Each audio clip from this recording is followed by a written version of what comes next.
પોરબંદરમાં નિરમા ગ્રુપની Saurashtra chemical company પર્યાવરણનો કાયદાનો ભંગ કરી મનમાની ચલાવી રહી છે, ત્યારે તેની વિરુદ્ધ ફરિયાદ કરવામાં આવતા પ્રદૂષણ નિયંત્રણ બોર્ડ દ્વારા નોટિસ ફટકારવામાં આવી છે, તેમજ જીપીસીબીની ટીમે એકમની મુલાકાત પણ લીધી હોવાનું જાહેર થયું છે। પોરબંદરમાં નિરમા ગ્રુપની સૌરાષ્ટ્ર કેમિકલ્સ કંપની ઘણા વર્ષોથી પર્યાવરણના કાયદાનો ઉલાળ્યો કરી અને પ્રદૂષણ ફેલાવી રહી છે, જેના કારણે હજારો લોકોનું જીવવું મુશ્કેલ બની ગયું છે। તે પ્રકારના આક્ષેપો કરવામાં આવ્યા છે।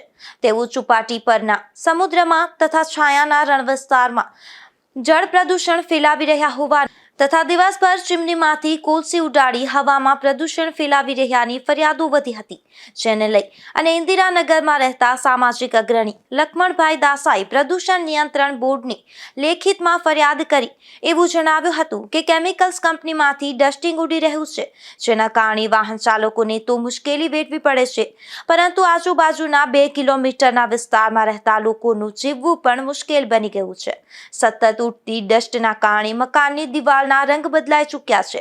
ડસ્ટિંગના કારણે ચામડીના રોગો અને આંખના રોગોનું પ્રમાણ વધ્યું છે અને જ્યારે ફરિયાદ કરવામાં આવી ત્યારે ગુજરાત પ્રદૂષણ નિયંત્રણ બોર્ડ દ્વારા તપાસના નાટક કરવામાં આવે છે, પરંતુ ઉદ્યોગ ગૃહ સામે કડક પગલાં ભરવામાં આવતા નથી તેવી મૌખિક રીતે પણ લક્ષ્મણભાઈ દાસાએ રજૂઆત કરી હતી। આપણે પોરબંદરની અંદર સૌરાષ્ટ્ર કેમિકલ ફેક્ટરીની અંદરથી જે પ્રદૂષણ ઉડે છે, અત્યારે કોઈ સીમા વગરનું ઉડે છે। સફેદ સોડા બી ઉડે છે, કોલસાનો ભૂકો ઉડે છે, લાઇમસ્ટોનનો ડસ્ટ પણ ઉડે છે।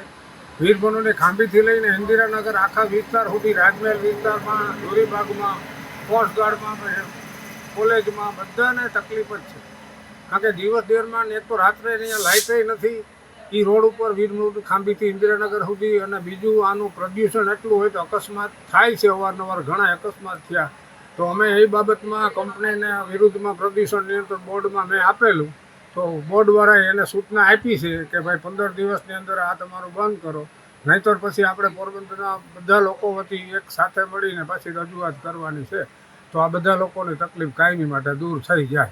પોરબંદર પ્રદૂષણ નિયંત્રણ બોર્ડના પ્રાદેશિક અધિકારી મહેન્દ્ર એન સોનીએ ફરિયાદ કરનાર લક્ષ્મણભાઈ દાસાને લેખિતમાં જણાવ્યું છે કે તમે કરેલી ફરિયાદ અન્વયે પ્રદૂષણ નિયંત્રણ બોર્ડની કચેરી દ્વારા કંપનીની મુલાકાત લેવામાં આવી હતી અને સ્થળ તપાસ દરમિયાન એકમમાં જોવા મળેલ પર્યાવરણ ત્રુટિઓ બાબતે જરૂરી સુધારાત્મક સૂચનો ઉદ્યોગને લેખિતમાં આપેલ છે, તેમજ તે અંગે જીપીસીબીની પોરબંદરની કચેરી દ્વારા સૌરાષ્ટ્ર કેમિકલ્સ કંપનીને પર્યાવરણના કાયદાના ભંગ હેઠળ કારણદર્શક નોટિસ પણ પાઠવવામાં આવે છે તેમ જણાવ્યું છે।